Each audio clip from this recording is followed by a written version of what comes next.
तो इस मौसम में बारिश और बाढ़ ने जिस तरह की तबाही मचाई है उसकी तस्वीरें आनी शुरू हो चुकी हैं। उत्तराखंड के कई इलाकों में बादल फटने से बड़ी तबाही हुई है।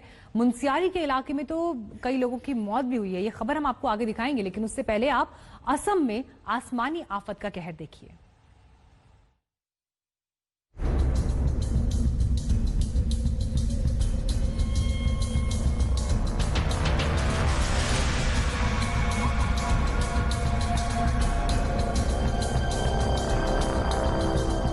असम में ब्रह्मपुत्र नदी ने प्रलयंकारी रूप ले लिया है। राज्य के ज्यादातर हिस्सों में बाढ़ का पानी जिंदगी के लिए आफत बना हुआ है। हाल बद से बदतर हो रहे हैं। Assam state disaster management authority के आंकड़े बताते हैं कि राज्य में 27,30,000 लोग बाढ़ से प्रभावित हैं। बाढ़ से अब तक 81 लोगों की मौत हो चुकी है। 2,633 गांव बाढ़ की चपेट में हैं, जिसके चलते 1,14,000 हेक्टेयर खेत पानी में डूब चुके हैं। असम में 47,000 से ज्यादा लोग 287 रिलीफ कैंप में जीवन गुजारने पर मजबूर हैं। असम में इस साल की बाढ़ में 202 तटबंध और 167 ब्रिज को नुकसान पहुंचा है। असम के 25 जिले बाढ़ से प्रभावित हैं। जिन जिलों में बाढ़ ने सबसे ज्यादा तबाही मचाई है वो हैं धेमाजी, लखीमपुर, नलबाड़ी, बारपेटा, बोंगाईगांव, कोकराझार, धुबरी, गोपालपारा, कामरूप, मोरीगांव, नागांव, गोलाघाट, जोरहाट, माजुली, शिवसागर, डिब्रूगढ़ और तिनसुकिया। ये पवित्र ब्रह्मपुत्र नदी का पानी है। यूं तो ये असम की लाइफलाइन है, लेकिन 3 से 4 महीना वो तस्वीर भी होती है जब इस ब्रह्मपुत्र का स्तर आसपास के तमाम सारे गांव 20 से 25 जिलों को अपनी चपेट में ले लेता है। चीन से आने वाला पानी सारे तटबंध, सारे किनारों को तोड़ देता है। आज तक इस समय इस ब्रह्मपुत्र नदी के ऊपर इस नाव पर मैं ये कोशिश कर रहा हूं कि आसपास के गांव तक पहुंच सकूं और ये तस्वीर दिखाने के लिए, ये समझाने के लिए कि कैसे ब्रह्मपुत्र नदी का वेग, इसका प्रवाह और इसका जलस्तर हजारों लाखों लोगों को अपनी चपेट में ले लेता है। काजीरंगा नेशनल पार्क से निकलकर गजराज अपने परिवार के साथ नेशनल हाईवे नंबर 37 पर आ गए हैं, क्योंकि गजराज के परिवार के पास बाढ़ की विभीषिका में बचाव का कोई दूसरा रास्ता नहीं था। और यहाँ देखिए, गैंडों के लिए मशहूर काजीरंगा पार्क से निकलकर एक गैंडा भी हाईवे पर आ गया और सुस्ताने लगा। वन कर्मियों ने गैंडे को जंगल में वापस भेजने के लिए कड़ी मशक्कत की, तो गैंडा गांव की बस्ती में भाग गया, जिससे हड़कंप मच गया।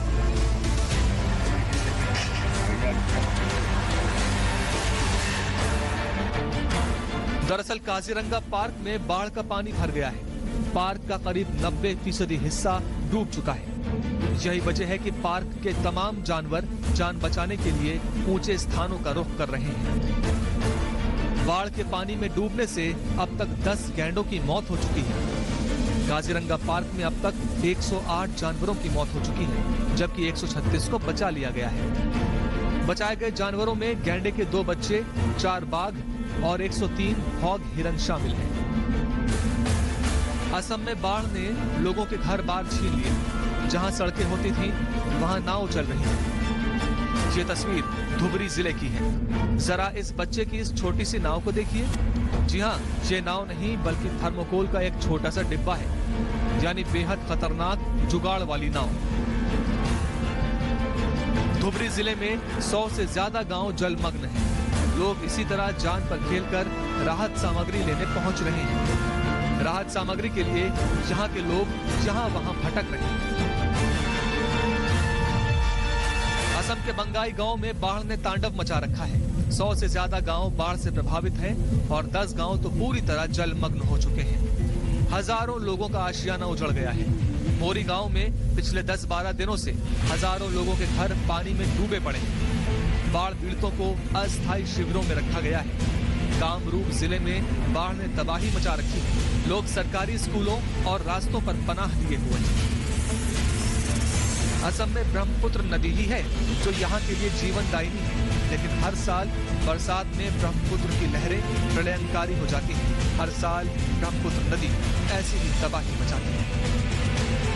आशुतोष मिश्रा और हेमंता नाथ के साथ आज तक ब्यूरो। असम की तस्वीरें आपने देखी, लेकिन बिहार में भी भारी बारिश ने तबाही मचाई हुई है। उत्तर बिहार का एक बड़ा हिस्सा पानी की ताकत से करहा रहा है। तमाम नदियां अपनी सीमाओं का अतिक्रमण कर चुकी हैं और सरकार अपनी नाकामियों का।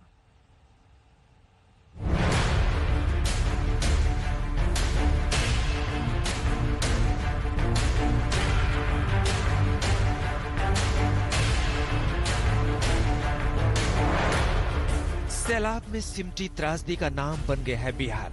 आज तक की टीम जब पूर्वी चंपारण के इन गांवों में नाव से पहुंची तो बाढ़ की विभीषिका से सामना हुआ। बाढ़ का पानी कब तक उतरेगा पता नहीं, तब तक सांप बिच्छू जैसे जहरीले जानवरों का खतरा है, तो साथ ही पानी जम जाने से बीमारी पनपने का भी डर है। बिहार में बाढ़ एक मौसम की तरह आता है। लोगों को मालूम है जब बारिश ज्यादा शुरू हो जाएगी तो नदियां उफनते हुए उनके घरों को लीलने की कोशिश में आगे बढ़ते रहेंगी। कुछ दिनों के लिए बारिश रुकती है, थोड़ा सा पानी नीचे चला जाता है, लेकिन इसी तरीके से आप अगर ये गांव भी देख लें, घरों तक कई इससे पहले जो हमने घर देखे, जैसे ये देखिए, ये झोपड़ी आपको जलमग्न इस समय आधी नजर आ रही है। जितना सामान हो सकता है उसे समेटकर थोड़ा सा बाहर जाते हैं इस उम्मीद में कि थोड़ी बारिश कम हो, थोड़ा सा पानी कम छोड़ा जाए नदियों में और उसके बाद रहने लायक स्थिति हो जाए। लेकिन हर बार की वही कहानी, इस बार की तस्वीरें ये। बस ऐसे ही जैसे गुजर काटना होता है, 6 हम लोग को 10-11 दिन तो ऐसे ही कटना पड़ता है। और नॉर्मली देखिए तो हम लोग मतलब जुलाई, अगस्त और सितंबर 3 महीना तो ऐसे ही कटता है हम लोग का। कोई सरकार के यहाँ से कोई कुछ हम लोग को मिलती नहीं है। बहुत दिक्कत चूल चौकी बर बिछवना के कोनो साधन नहीं के। बड़ी सांप आवत है, इतना मोट के सांप, कीड़ा फतिंगा बहुत आवत है। बच्चा सन के लेके हमने के बहुत दिक्कत यहाँ होखेला। कोरोना से तो ये लोग लड़ ही रहे थे, उस पर से बाढ़ आई तो बीमार होने पर अस्पताल जाने के लिए नाव का ही सहारा है। पीने का साफ पानी भी मयसर नहीं है। फिलहाल में दूध डिलीवरी हुआ है हमारे गांव में। आधी रात को हम लोग छोटे नाव से ले जाकर मतलब उसका डिलीवरी करवाए हैं। कितने महीने से नल जल व्यवस्था वैसे ही ठप है, सिर्फ नाम के लिए नल जल है, लेकिन शुद्ध पानी हम लोग को पीने को नहीं मिलता है। जो भी बाढ़ आता है न यहाँ ब्लॉक से हम लोग को कोई मदद मिलता है, न मुखिया द्वारा कोई मिलता है, कहीं से हम लोग कोई साधन नहीं मिलता है। छोटी सी उम्मीद है, छोटी सी ख्वाहिश है कि जिंदगी कम से कम सामान्य तो चल पाए। ये मांगना कुछ ज्यादा तो नहीं है। बाढ़ग्रस्त इलाकों में हालात अगर हर साल यही रहेंगे तो फिर सरकारें आखिर हैं ही क्यों? गंडक गोपालगंज में तबाही ले आई। जब पक्के मकान डूब गए तो झोपड़ियों की क्या औकात। जिंदगी पानी के रहमो करम पर गुजर रही है। सदर और मांझागढ़ प्रखंड के कई गांवों में लोग पीने के पानी और दवा को तरस रहे हैं। जब हमारे संवाददाता बाढ़ पीड़ितों के बीच पहुंचे तो एक महिला ने रो रो कर अपना दर्द बयां किया। साधन नहीं किया, नदी में पानी गरम तो बुखार हो गया, देह में हो गया है हमारा, और बाल बच्चे सब डूबा खाए तकलीफ होने का। बाढ़ आया तो खगड़िया के किसानों की मेहनत पानी में बह गया। खून पसीने की कमाई आंखों के सामने डूबने लगी। धान और मूंग की फसल जलमग्न हो गई। कोसी ने सबको चौपट कर दिया। जहाँ पानी वो काफी तेजी से प्रवेश कर गया और धान वगैरह का फसल चौपट हो गई है। मकई का जो 25% 30% खेत में लगा हुआ था वह भी बर्बाद होने के कगार पर है। बस सुपौल में कोसी नदी के साथ साथ नेपाल से बहकर आने वाली तिलियुगा नदी भी आंखें दिखाने लगी। सड़क पानी में बह गया। सैलाब से बिहार के 8 जिलों में फिलहाल तबाही मची है। दरभंगा, खगड़िया, सीतामढ़ी, मुंगेर, छपरा, मधुबनी, मधेपुरा और मुजफ्फरपुर में सब कुछ डूबा डूबा है। बाढ़ के पानी से दरभंगा का कुशेश्वर स्थान का इलाका समंदर बन गया। नेपाल में भारी बारिश की वजह से दरभंगा में बागमती नदी उफान पर है। वहीं कमला बलान नदी भी कम रौद्र रूप में नहीं है। मानसून आते ही बिहार की नदियां अपनी सीमाएं भूल जाती हैं, क्योंकि इनको सीमा में रखने के लिए प्रशासन का इंतजाम कभी होता ही नहीं है। इसी मुजफ्फरपुर की एक तस्वीर ये भी देख लीजिए। बाढ़ के इस पानी की वजह से आप देख सकते हैं यहाँ पर हाथों में इस तरीके से राइफल को लेके, जूते चप्पल जो पहनते हैं और पानी पीने का जो सामान होता है उसको लेके इस तरीके से निकलना पड़ रहा है ड्यूटी के लिए। सबके बाद सवाल यही है कि आखिर बिहार को कुदरत के इस खतरे से कब छुटकारा मिलेगा। पूर्वी चंपारण में श्वेता सिंह के साथ रोहित सिंह, मुजफ्फरपुर, आज तक। अब आपको देश के पहाड़ी राज्यों की तरफ लेकर चलते हैं। उत्तराखंड और हिमाचल में बारिश और बाढ़ का कहर जारी है। दोनों राज्यों में बादल फटने से भारी बारिश हुई है, जिससे सड़कें टूट गई हैं। चीन से सटे उत्तराखंड के इलाकों में भी काफी नुकसान हुआ है। कुछ तस्वीरें आप इस वक्त यहां भी देख पाएंगे, किस तरह से भरभरा के जो इलाके जो लगते हैं। ये देखिए, इस पुल के करीब का आप देखिए, पूरा का पूरा सैलाब आपको यहां पर आता हुआ दिखाई देगा। तो ये 2 दिन की हालत में ऐसा हुआ है, लेकिन अभी भी आगे आसार बहुत अच्छे नहीं है, क्योंकि मौसम विभाग ये कह रहा है कि आने वाले 2 से 3 दिन और परेशानी बढ़ सकती है।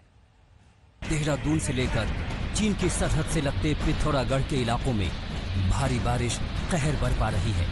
हर तरफ उफनती नदियां सब कुछ बहा ले जाने पर आमादा दिखती है। सबसे ज्यादा नुकसान पिथौरागढ़ में हुआ।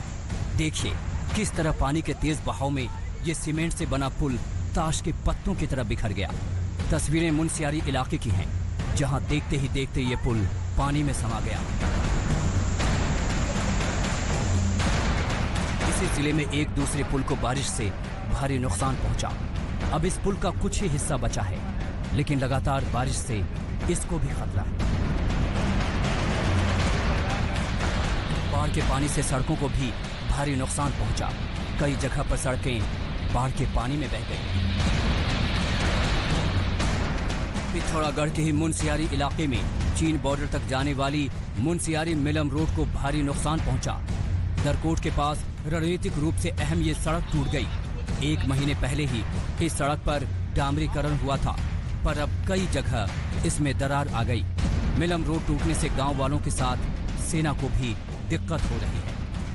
जौजी भी मुनस्यारी सड़क के ऊपर जो एक हमारा खिड़केटिया नाम की जगह पर एक पुल बीआरओ के द्वारा बनाया गया था। 120 मीटर स्पैन था उसका बहने की सूचना प्राप्त हुई है और वहाँ पे रोड भी काफी भारी मात्रा में जो है डैमेज होने की सूचना मिल रही है। और अब देहरादून की ये दहलाने वाली तस्वीरें देखिए।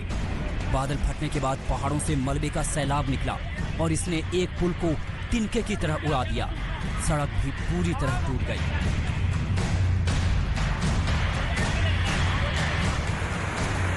उत्तराखंड के दूसरे इलाकों में भी भारी बारिश मुसीबत बन गई है। ये तस्वीरें नैनीताल की हैं, जहां भारी बारिश हो रही है। रिहायशी इलाके पानी पानी हो चुके हैं। बारिश का ये सिलसिला 48 घंटे तक जारी रह सकता है। मौसम विभाग ने उत्तराखंड के हरिद्वार, पौड़ी, गढ़वाल, पिथौरागढ़, नैनीताल और बागेश्वर में भारी बारिश का ऑरेंज अलर्ट भी जारी कर रखा है, यानी मुसीबत अभी बाकी है। उत्तराखंड के साथ दूसरे पहाड़ी राज्य हिमाचल में भी बारिश आफत बन रही है। कई जगहों पर लैंडस्लाइड की खबर है। कुल्लू के सैंज रोड पर लैंडस्लाइड और बाढ़ के चलते ट्रैफिक रुक गया। इसी तरह किन्नौर में बाढ़ से किसानों को भारी नुकसान उठाना पड़ा। सेब के बगीचे तालाब में तब्दील हो गए और पूरी फसल चौपट हो गई।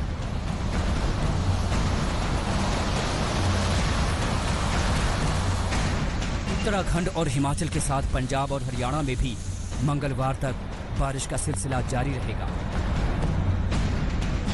पिथौरागढ़ से राकेश पंत और देहरादून से दिलीप सिंह के साथ ब्यूरो रिपोर्ट आज तक। फिलहाल एक ब्रेक के लिए हम यहाँ रुक रहे हैं, लेकिन लौटेंगे और खबरों के साथ। देखते रहिए आज तक।